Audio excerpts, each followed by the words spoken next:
Falei para vocês que o tema é um tanto polêmico no mundo.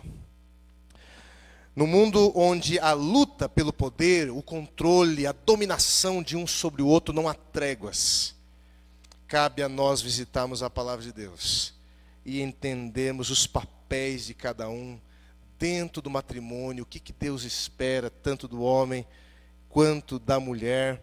E olha, segura na cadeira hoje aí, porque vem, olha, como diz o pessoal, um chumbo grosso, viu, gente? Vem chumbo grosso, aperta o cinto. Eu vou pedir assim um cuidado para com as mulheres. Tenha paciência com esse cidadão que está ao seu lado aí, porque ele vai ficar talvez um tanto nervoso em alguns momentos. Eu digo para você o mesmo, tenha paciência com essa mulher ao seu lado aí, porque ela vai ficar impaciente em alguns momentos.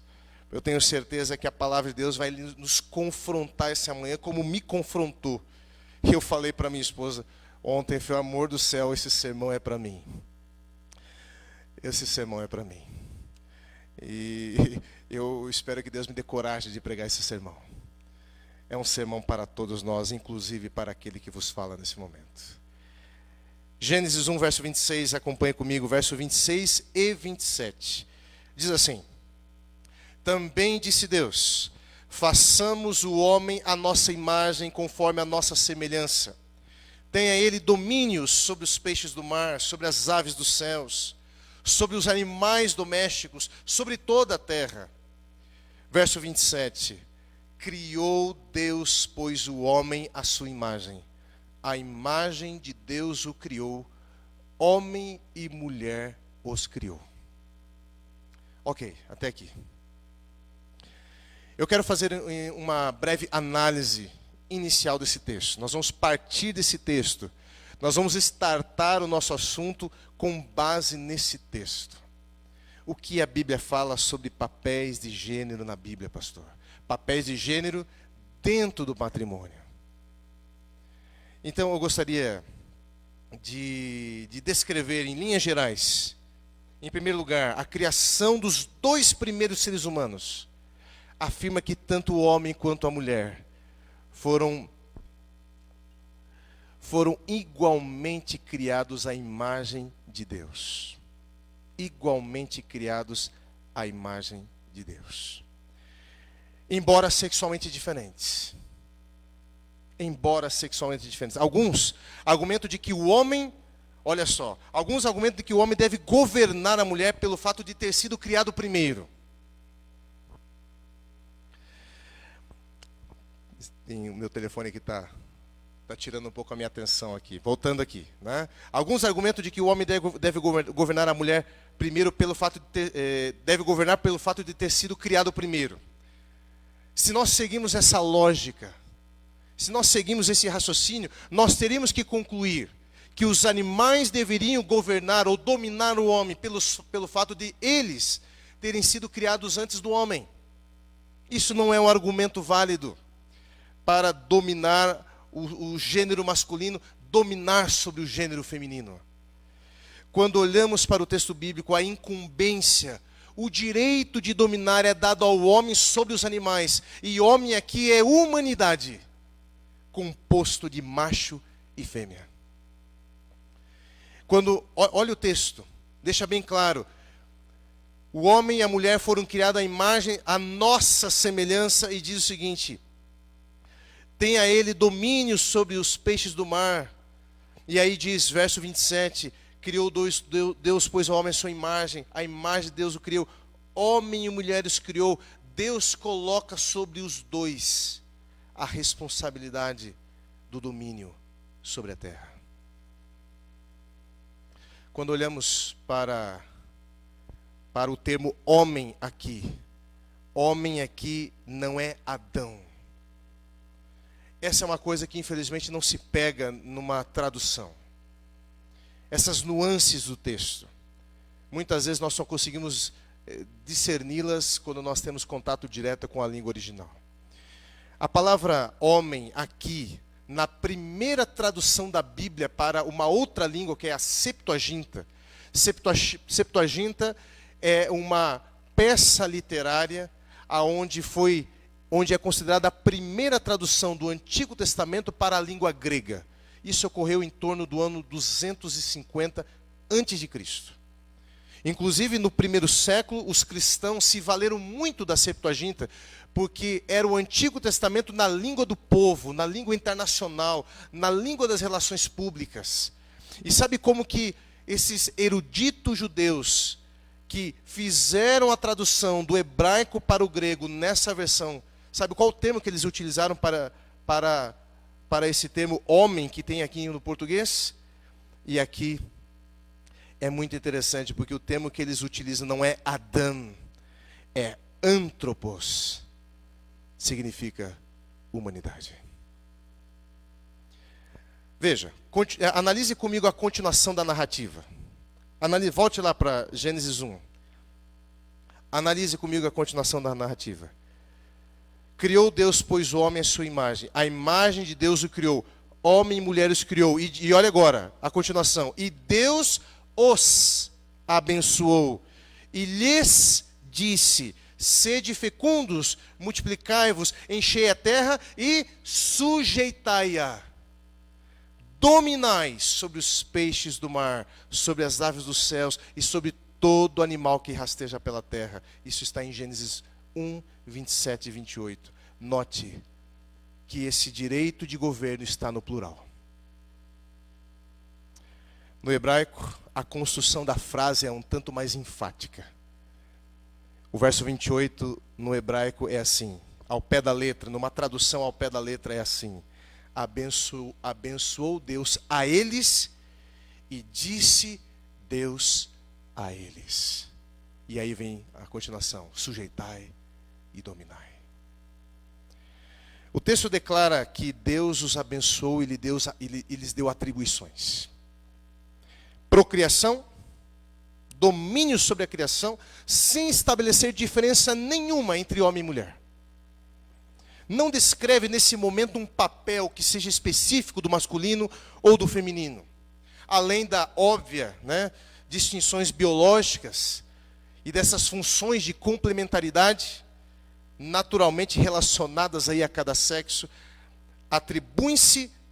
Deus atribui tanto ao homem quanto à mulher status, direitos e tarefas iguais. Logicamente, não estamos falando aqui das diferenças biológicas, obviamente. Mas aqui, status e direitos e tarefas são iguais, tanto para o masculino quanto para o feminino. Portanto, amigos, no Éden, não temos nenhuma evidência aqui de subordinação da mulher ao homem pelo fato de ser mulher, ou alguma evidência de inferioridade dela em relação a Adão no plano original de Deus. Ambos têm os mesmos direitos e status diante de Deus, perante a terra. Agora, durante o tempo que o homem ficou sozinho no Éden, Deus anuncia seu projeto de lhe fazer uma auxiliadora. Lembre-se que Adão foi criado primeiro, no início do 6º dia. Eva foi criado mais tarde, no fim daquele dia. E a primeira tarefa que Deus deu a Adão foi dar nome aos animais. E Adão percebeu que todos os animais tinham pares. E era composto de macho e fêmea, mas ele não havia encontrado nenhuma pessoa semelhante a ele. Diante desse contexto, abra lá então, diante dessa situação, abra lá para você entender, Gênesis 2, verso 18 a 20. Olha o que Deus disse diante dessa situação. Gênesis 2, 18 a 20. Disse mais o Senhor Deus: não é bom que o homem esteja só. Far-lhe-ei uma auxiliadora que lhe seja idônea. Havendo, pois, o Senhor Deus formado da terra todos os animais do campo, todas as aves dos céus, trouxe-os ao homem para ver como ele lhe chamaria. Como ele lhes chamaria. E o nome que o homem desse a todos os seres viventes, esse seria o nome deles. Deu nome o homem a todos os animais domésticos, e às aves dos céus, e a todos os animais selváticos. Para o homem, todavia, não se achava uma auxiliadora que lhe fosse idônea.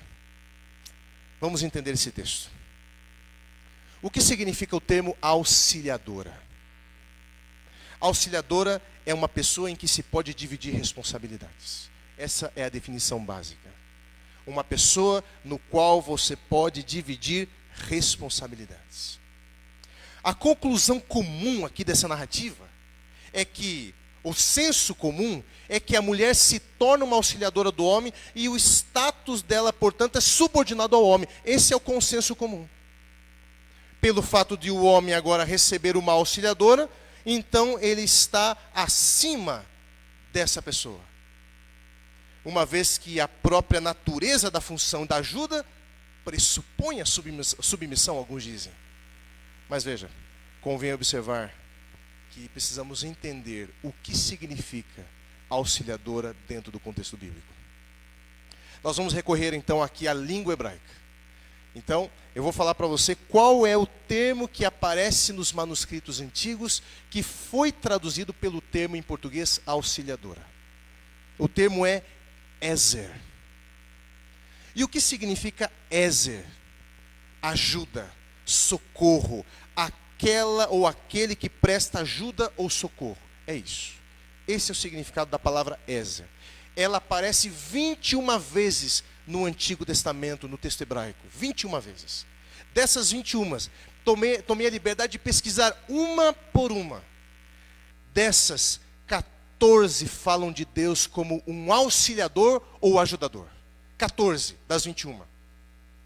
Nesse caso, o ajudador não é inferior, e sim superior ao que precisa da ajuda.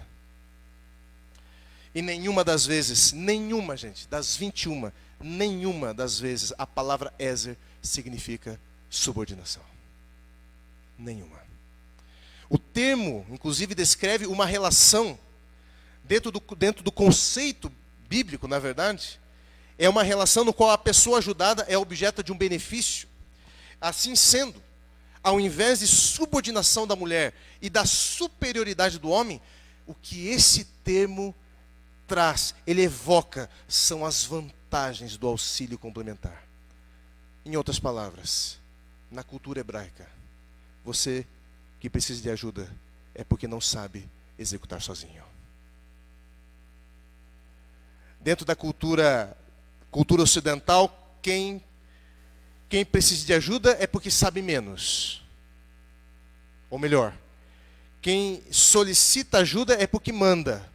Mas na cultura hebraica, quem precisa de ajuda é porque sabe menos. Se eu estou ajudando você, é porque você não consegue executar sozinho. Olha como que muda o perfil das coisas. Tanto o homem quanto a mulher precisam de ajuda e apoio mútuo. É isso que a Bíblia quer dizer. Essa ajuda está tanto na esfera da reprodução, porque o homem não poderia reproduzir sozinho, outros semelhantes a si. Essa ajuda está tanto na esfera da reprodução, quanto no domínio da terra. Dominai sobre, disse Deus. O controle da natureza. A humanidade foi feita para fazer as coisas em conjunto. É isso que a Bíblia está apresentando.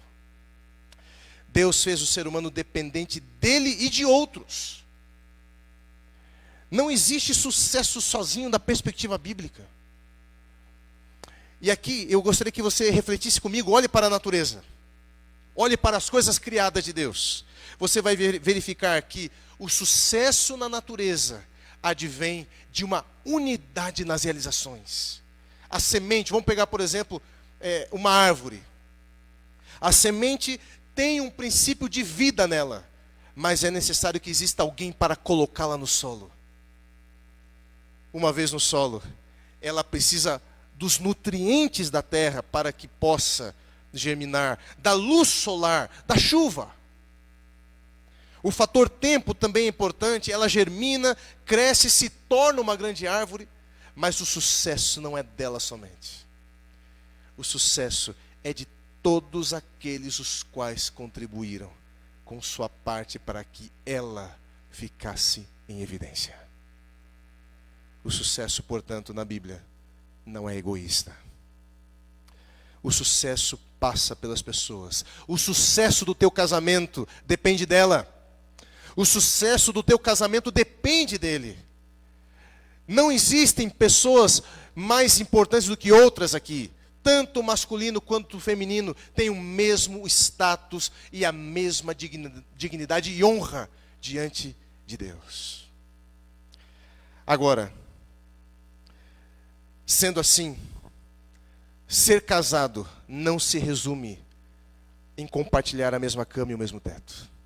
Uma vez que nós entendemos isso aqui, devemos entender que tanto homens quanto mulheres, ou melhor, marido e esposa, devem fazer da cama e da casa um lugar onde o seu cônjuge tem alegria de estar. Quando se falar em economia, o assunto não é apenas do homem, o assunto é dos dois, é da família. Quando o assunto é mercado, o problema é dos dois. Quando o assunto é educação de filhos, a responsabilidade é dos dois. É verdade que você pode dividir tarefas. E é verdade que a Bíblia vai apresentar coisas que a mulher pode fazer que o homem não poderá fazer. E tem coisas que o homem foi preparado fisicamente a realizar, nos quais a mulher terá dificuldade de realizá-las. Existem algumas coisas que são intrínsecas ao papel de um e de outro. No entanto, amigos, ambos somos dependentes um do outro. O homem, ou seja, a humanidade, foi criada por Deus de uma forma que requer tanto dar quanto receber ajuda. A ponto, na verdade, de o ato de ajudar se torna parte da humanidade.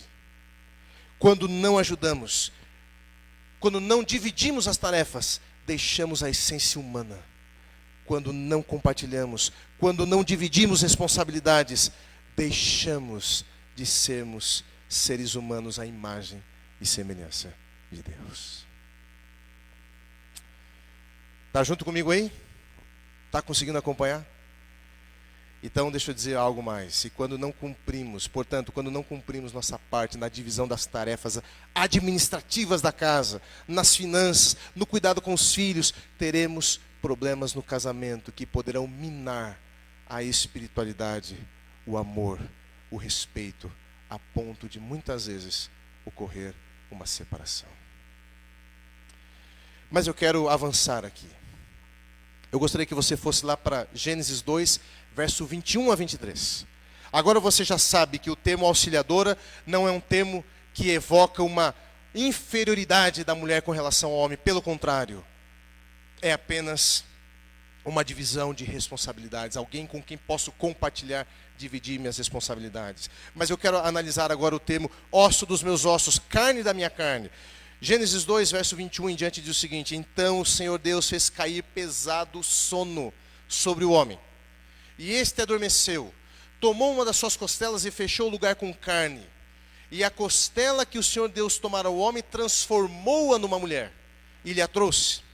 E disse o homem: esta, afinal, é osso dos meus ossos, e carne da minha carne.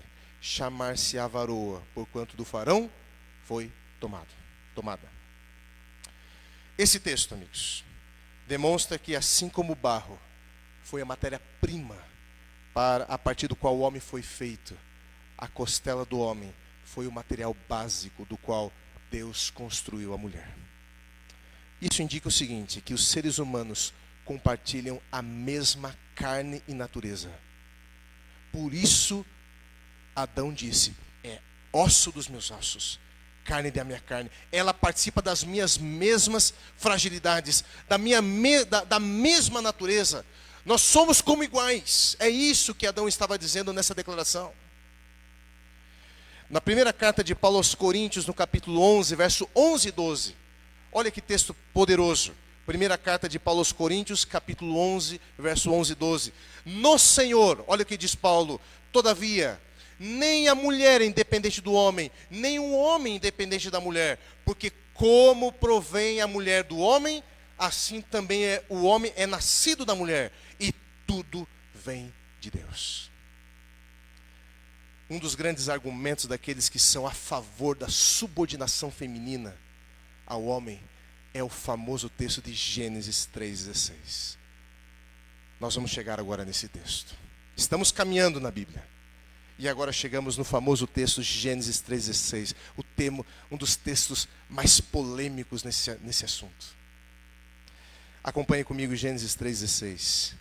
E a mulher Deus disse: multiplicarei sobremodo os sofrimentos da tua gravidez. Em meio de dores dará à luz filhos. O teu desejo será para o teu marido, e ele te governará. E agora, pastor? Vamos analisar então esse texto agora. Aqui eu quero me deter um pouco mais agora essa manhã. Aperta o cinto. Aperta o cinto.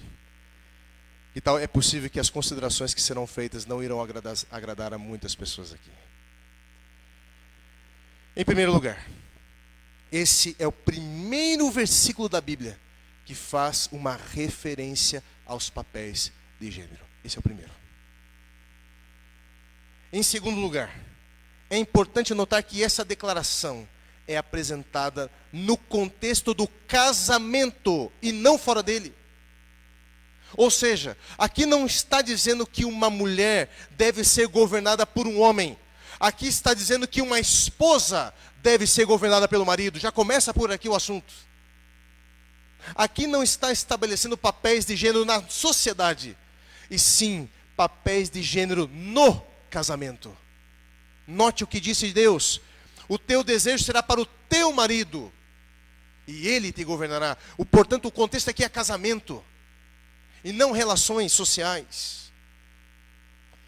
Em outras palavras, o homem deve ter o governo sobre uma mulher, desde que ela seja sua esposa. Logo, essa declaração não pode ser aplicada fora do contexto do matrimônio. Deus não está se referindo ao relacionamento homem e mulher, e sim ao relacionamento marido e esposa. Já começa por aqui o assunto. Cabe aqui uma observação, obviamente.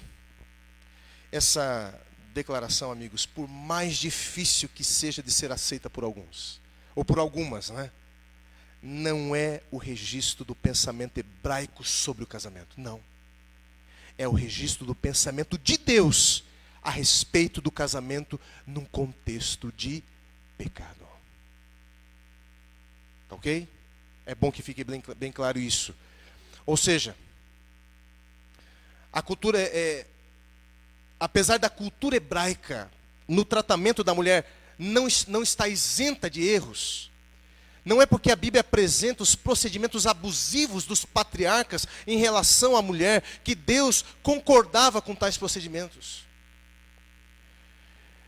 Eles não devem ser copiados porque estão registrados na Bíblia. E eles estão registrados porque a palavra de Deus não maquia a história do povo de Deus. Os profetas não esconderam as falhas do povo escolhido. Agora você não pode fundamentar uma doutrina com base no que eles fizeram ou deixaram de fazer. Você deve pautar os seus procedimentos com base no que Deus mandou e não no que esses homens e mulheres fizeram. Se por um lado é correto imitar os bons exemplos, por outro é correto se afastar dos maus exemplos. Você terá que aprender o que não fazer com base nos erros que eles cometeram. Não é porque Abraão teve um caso com Agar, não é porque Jacó teve 4 mulheres, não é porque Davi teve muitas mulheres, que agora os homens devem ver um relacionamento fora do plano original de Deus. Não é porque Noé se embriagou que você deve se embriagar. A Bíblia não esconde os erros do povo de Deus. Portanto, não fundamente doutrinas com base na narrativa da história deles, o que eles fizeram ou deixaram de fazer. Agora, uma coisa é certa, esse texto não é, eu diria, o registro de uma cultura. Isso aqui é o registro de um mandamento de Deus. É totalmente diferente. O que eles fizeram com esse mandamento depois é uma outra situação. Mas aqui é uma sentença divina. De forma resumida, eu quero dizer o seguinte: a submissão da esposa ao marido é uma declaração de Deus e não uma herança da cultura de um povo.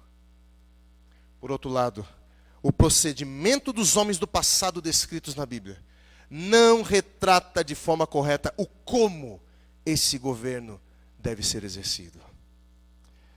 Infelizmente, eles se equivocaram na aplicação da declaração divina. Portanto, a maneira como a maioria deles trataram as suas mulheres não servem de base. Em terceiro lugar, vamos analisar o termo hebraico que foi traduzido por governar aqui. O verbo hebraico que foi traduzido para o português, que foi vertido para o português como governará, é o verbo machal. E o entendimento desse verbo vai fazer toda a diferença para que você possa compreender o tipo de governo que Deus espera do marido em relação à esposa. Toda a diferença.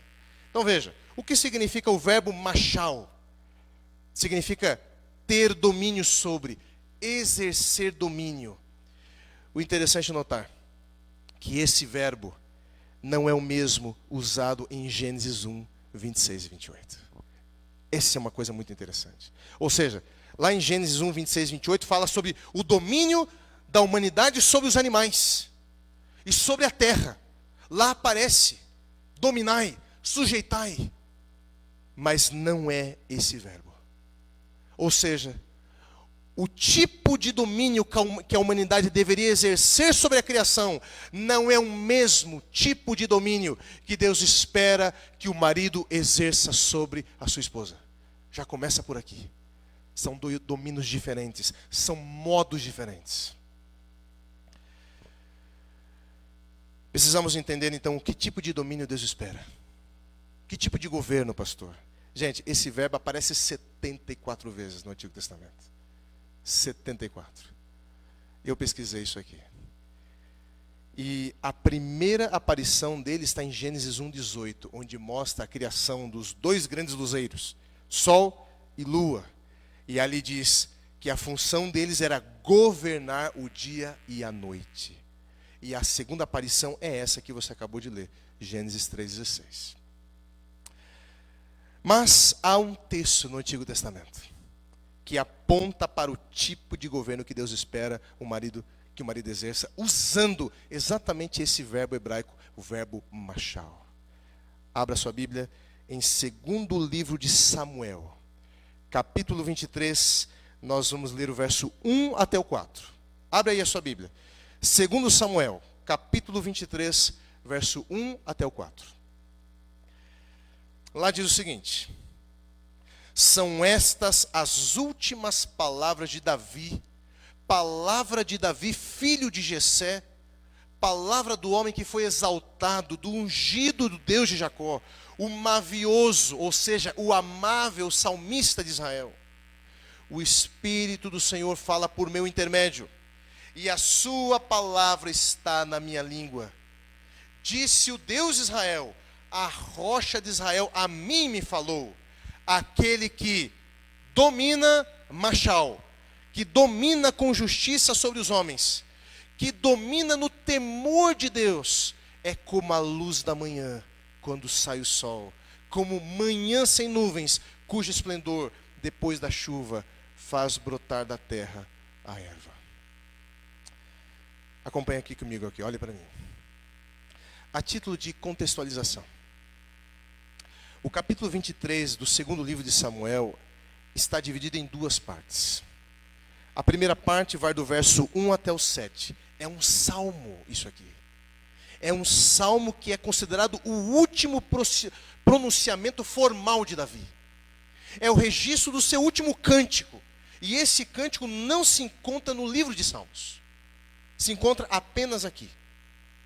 Aí depois você tem os versos 8 a 39, que é a lista dos valentes de guerra de Davi, a lista dos seus heróis, dos seus companheiros de batalha. Apenas a título de contextualização.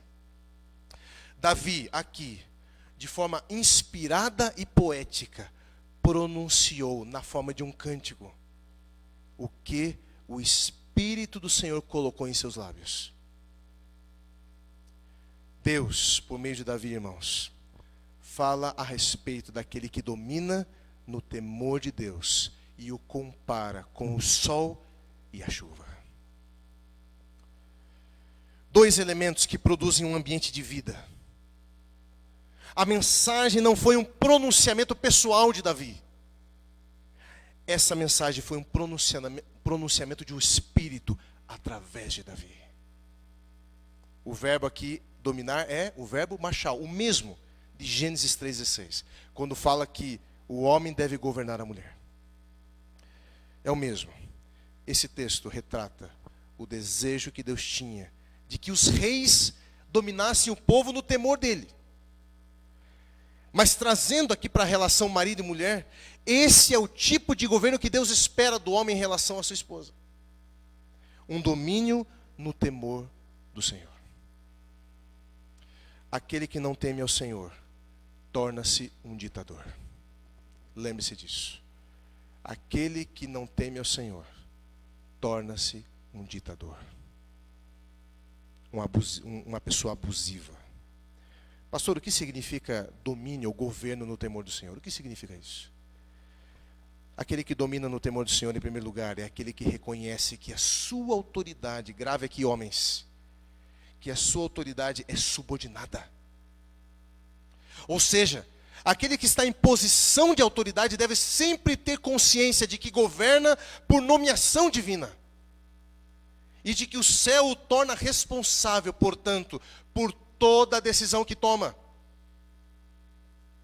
Muitos maridos têm tomado decisões sem prudência, levando suas famílias, inclusive, à instabilidade emocional, devido a uma crise financeira causada por uma decisão sem o devido discernimento das coisas. Em se tratando de finanças, entram em dívida de forma desnecessária, compram um bem sem os devidos cálculos, sem o consentimento da esposa, e muitas vezes leva a família a um estado miserável.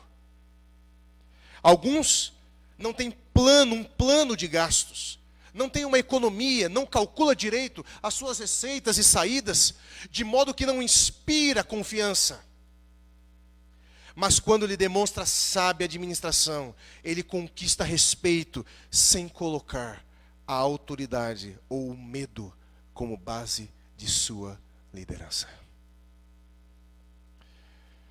Um outro fator que é importante frisar é que o governo de Deus, querido irmão, querida irmã, coloca sobre o marido, você marido, esse governo que Deus coloca sobre você, não é um passe livre para decidir tudo sozinho. Com base em sua autoconfiança, ou com base em sua excessiva autoridade, não. O marido deve ouvir os outros membros da casa antes de tomar as decisões. Um provérbio que faz bem ao marido lembrar é Provérbios 11:14. Sem diretrizes a nação cai. O que a salva é ter muitos conselheiros. Nova Versão Internacional. Aqui há um princípio. O de buscar conselho antes de tomada de decisões importantes. Você, marido, não tem passe livre para decidir tudo sozinho. Em se tratando de educação de filhos, alguns maridos são omissos, colocando muitas vezes todo o fardo da educação sobre as costas de uma mulher, e certos discursos como: olha aí o teu filho, dá uma olhada aí no teu filho, olha o que ele está fazendo, está acabando com a casa. Eu estou aqui no telefone, vê se você atende o teu filho aí. Discursos como esse é a típica linguagem que retrata um homem que vê na esposa, que vê na pessoa da mulher uma criada, uma empregada, alguém que está ali para prestar socorro a tudo quanto que ele deseja, porém se esquece que fizeram os filhos juntos, e juntos devem discipliná-los. Lembre-se, querido irmão, querida irmã, o mandamento de Gênesis capítulo 20 sobre honrar pai e mãe. Lá diz Deus aos filhos: honra teu pai e tua mãe. Deus reconhece o papel do marido e da mulher na educação dos filhos ao dar esse mandamento. A correção é obra dos dois. Muitos homens agem como se a mulher não trabalhasse ao ficar em casa, por exemplo. Alguns não consideram os trabalhos da casa como um trabalho. Alguns tratam, inclusive, a mulher no período de licença maternidade como se fosse um período de férias. Mas um homem que governa no temor do Senhor divide responsabilidades e reconhece o esforço de cada integrante da casa. E eu pergunto para você, querido amigo, querido irmão, você tem reconhecido cada esforço os esforços de cada integrante dessa casa. Um homem que governa no temor do Senhor é gentil, é cortês. Ele não manda, ele pede. Ele não é chefe da casa. Cuidado com esses palavreados que nós usamos. Ah, ele é o chefe da casa. Não, ele é o líder da casa. Há uma diferença aqui. Ele inspira a sua esposa e seus filhos pelo exemplo. Amor, você pode dar uma olhada em nossa filha? Estou no telefone agora e não posso atendê-la. Cordialidade, docilidade. Aquele que governa no temor do Senhor cria um ambiente alegre, que favorece a paz e o diálogo. Tem marido que chega em casa e torna um ambiente pesado pelo seu mau humor. Parece que uma carga de negatividade se aproximou e ninguém se sente bem com sua presença. Os filhos vão para os quartos, a esposa vai para o Facebook. O marido que não governa no temor do Senhor não é sol, ele é inverno que esfria. Ele não é chuva que produz vida e alegria, ele é tempestade que produz medo. Tem algumas mulheres que dão graças quando o marido está trabalhando, porque quando ele está em casa só sabe reclamar. Mas isso vale muito bem para as mulheres também, viu? Vale muito bem para as mulheres também. Lembre-se, aquele que domina no temor do Senhor é aquele que faz da sua casa um templo. E como um sacerdote, ele ministra a esposa. Ele conduz os filhos ao conhecimento de Deus.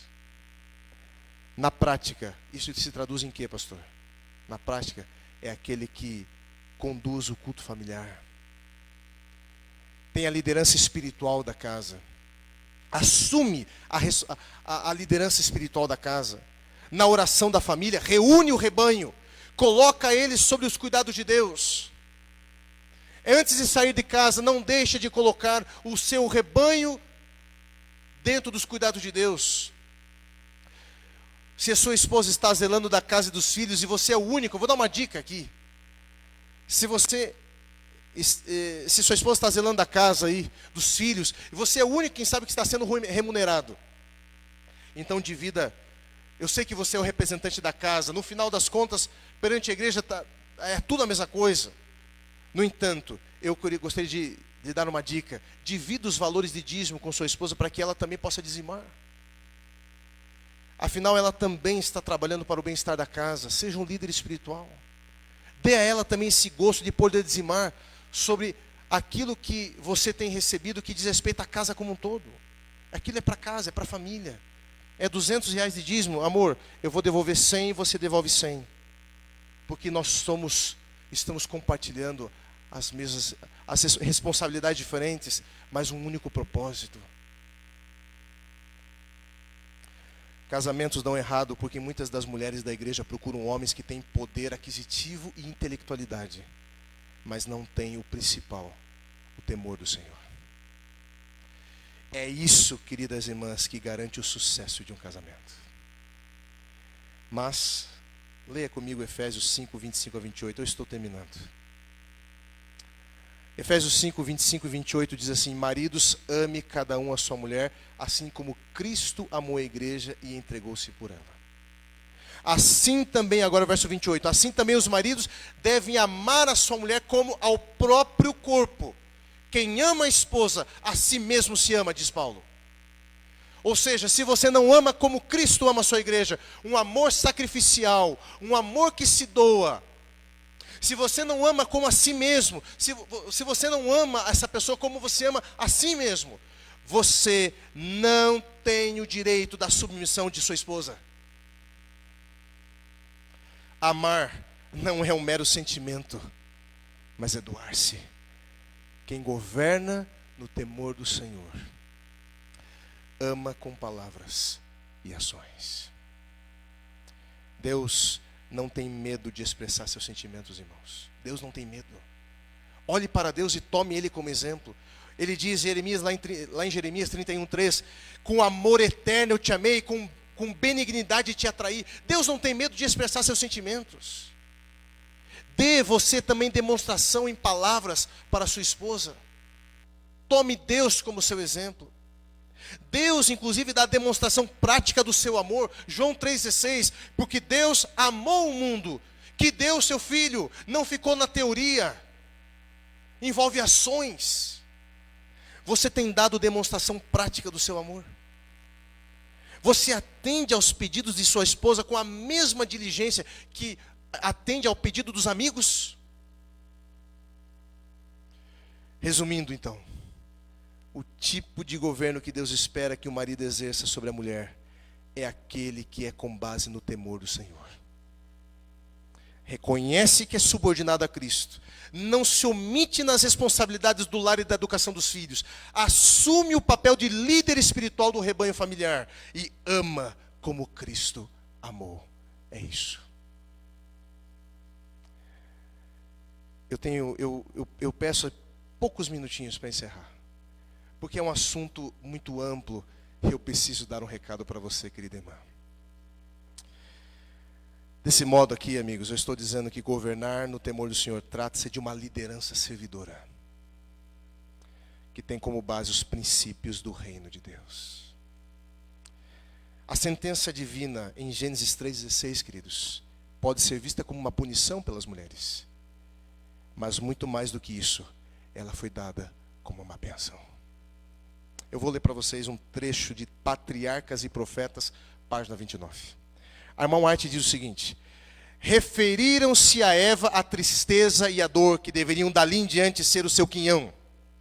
E disse o Senhor: o teu desejo será para o teu marido e ele te dominará. Na criação, Deus a fizera igual a Adão. Se houvessem eles permanecido obedientes a Deus, em harmonia com a sua grande lei de amor, sempre estariam em harmonia um com o outro. Mas o pecado trouxera a discórdia, trouxe a inimizade entre o casal, o desejo de superioridade. E agora poderia manter-se a sua união e conservar-se a harmonia unicamente, ela diz, pela submissão por parte de um ou de outro. E ela continua dizendo: Eva fora a primeira a transgredir e cair em tentação, afastando do seu companheiro, contrariamente à instrução divina. Foi a sua solicitação que Adão pecou, e agora foi posta sob a sujeição de seu marido. Se os princípios ordenados na lei de Deus tivessem sido acariciados pela raça decaída, agora falando de nós, esta sentença, se bem que proveniente dos resultados do pecado, ter-se-ia mostrado ser uma bênção para a humanidade. E ela termina dizendo: mas o abuso da supremacia, assim dado ao homem, tem tornado a sorte da mulher, muito frequentemente, bastante amargurada, fazendo de sua vida um fardo. O problema não se encontra na sentença divina, o problema se encontra no que o homem fez com tamanha responsabilidade. Aquilo que é visto como maldição, se aplicada de forma correta pelo homem e aceita pela mulher, será uma bênção na vida dos dois. Mas aqui que eu preciso concluir com algumas dicas para você, querida irmã. Eu não posso concluir essa mensagem de forma parcial. O que é o papel da mulher diante disso, pastor? Então leia comigo Efésios 5, 22 até o 24, diz o seguinte: mulheres, sujeitem-se cada uma a seu marido, como ao Senhor. Pois o marido é o cabeça da mulher, como também Cristo é o cabeça da igreja, que é o seu corpo, do qual ele é o Salvador. Assim como a igreja está sujeita a Cristo, também as mulheres estejam em tudo sujeitas a seus maridos. Paulo não está apresentando um elemento novo, ele está seguindo apenas a sentença divina de Gênesis 3,16. Sujeitar-se ao marido é sujeitar-se a Deus, pois foi ele quem o empossou da liderança do lar. O homem não pediu isso, Deus delegou. No entanto, a sujeição é para a sua proteção e não para a sua opressão. Irmãs, maridos que temem a Deus não querem ser obedecidos, eles querem ser respeitados. Efésios 5:33, Paulo continua dizendo: portanto, cada um de vocês também ame a sua mulher como a si mesmo, e a mulher trate o marido com todo respeito.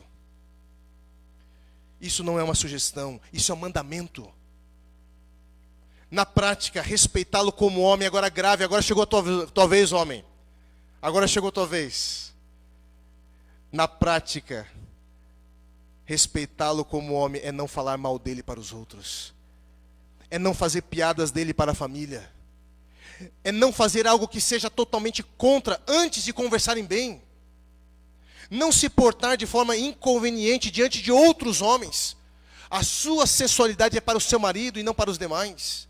É para dentro e não para fora. Não retire a autoridade dele em frente aos demais. Se ele errou, chame-o à parte. O respeito une vocês. Traz harmonia e traz o bom senso para as decisões. Vou dar uma dica de graça aí, viu, meninas? Todo marido espera que a sua esposa tenha bom humor.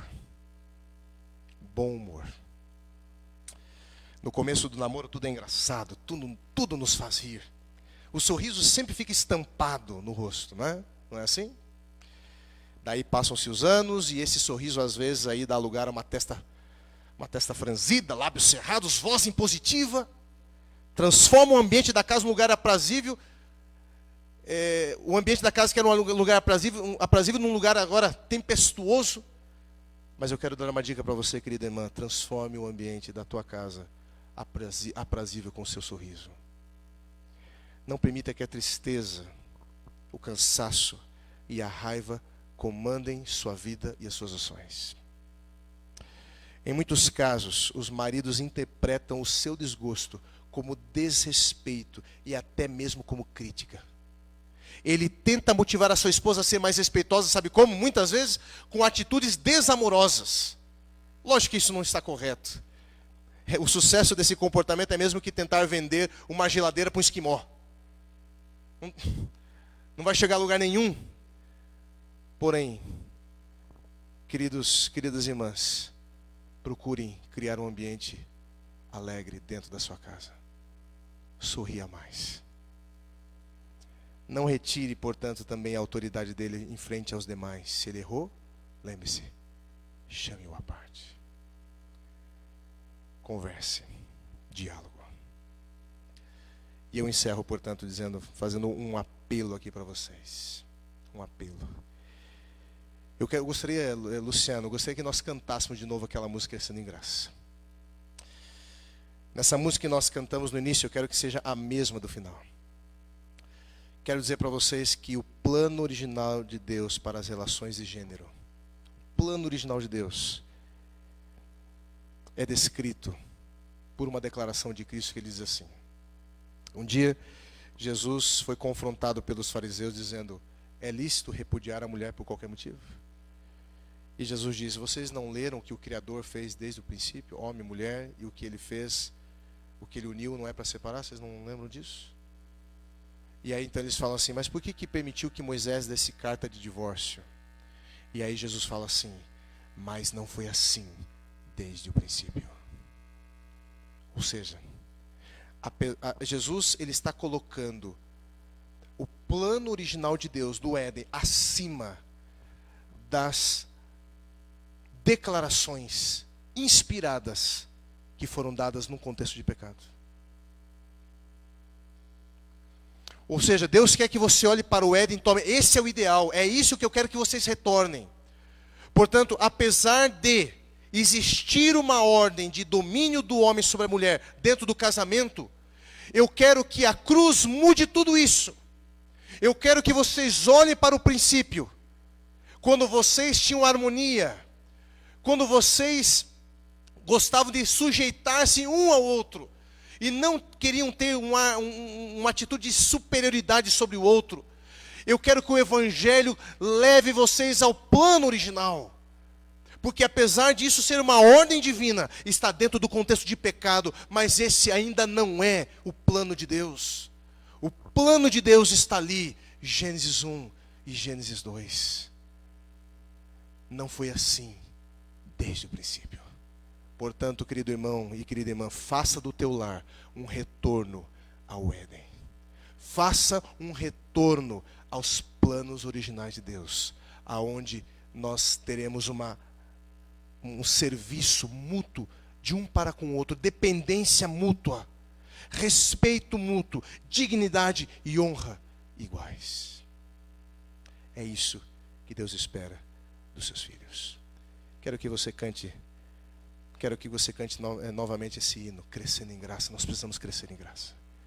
Queridos maridos, precisamos crescer em graça para podermos viver isso. Queridas esposas, precisamos crescer em graça, abandonar os nossos caprichos pessoais e submeter a nossa vontade à vontade de Deus.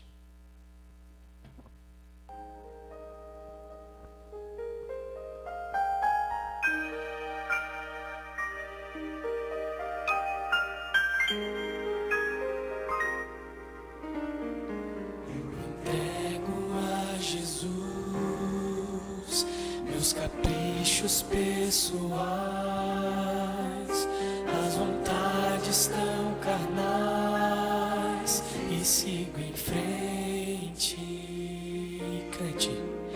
Eu entrego a Jesus a impureza do meu ser. Quero mais o seu amor, quero viver em paz. Vou crescendo em graça, crescendo em poder. Vou crescendo em graça, movido pela fé, explodindo de vontade de estar com meu Jesus, pois já é tarde, o sol se esconde, logo vem a negra noite, e amanhã trará o brilho da face do meu Senhor. Eu entrego a Jesus toda mágoa que houver, para que eu possa perdoar meu semelhante. Eu entrego a Jesus preconceitos que formei. Quero um novo coração, quero viver feliz. Vou crescendo em graça, crescendo em poder. Vou crescendo em graça, movido pela fé, explodindo de vontade de estar com meu Jesus, pois já é tarde, o sol se esconde, logo vem a negra noite, e amanhã trará o brilho da face do meu Senhor.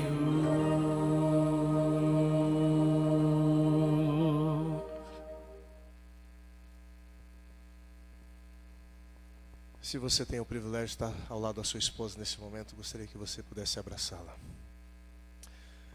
Você pudesse fazer essa oração junto dela, junto dele. A tua liderança, uma liderança de proteção e não de opressão. Uma liderança como Cristo. Eu gostaria de colocar as famílias aqui que estão conectadas diante de Deus agora, para que realmente esse possa ser o ideal vivido dentro da nossa casa.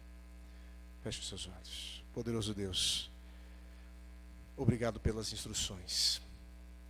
Obrigado a Deus pelos puxões de orelha. É necessário muitas vezes nós revisitarmos esses assuntos, ó Deus. Aprendemos, ó Deus, como o Senhor quer que nós como que o Senhor quer que nós atuemos um para com o outro? Obviamente que existem coisas que o homem não pode fazer. Está limitado por questões biológicas, obviamente. Existem questões que o Senhor delegou somente às mulheres e questões apenas aos homens. Mas grande parte delas, ó Deus, nada mais são do que a divisão da responsabilidade. É o compartilhar, ó Deus, as responsabilidades, dividir os fardos. Que cada um de nós possamos viver isso, Deus.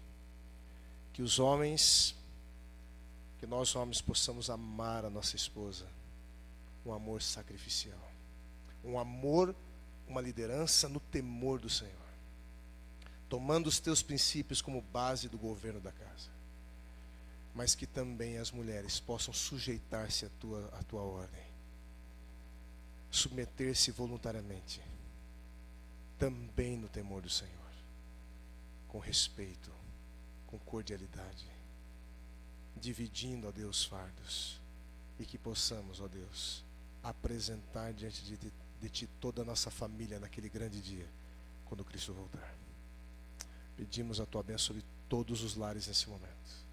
Guarde-os no Teu amor, em nome de Jesus. Amém. Deus abençoe você ricamente. Nós estaremos aqui amanhã às 19h30 novamente. E você, nosso convidado especial, tenha um ótimo sábado. Que Deus te abençoe.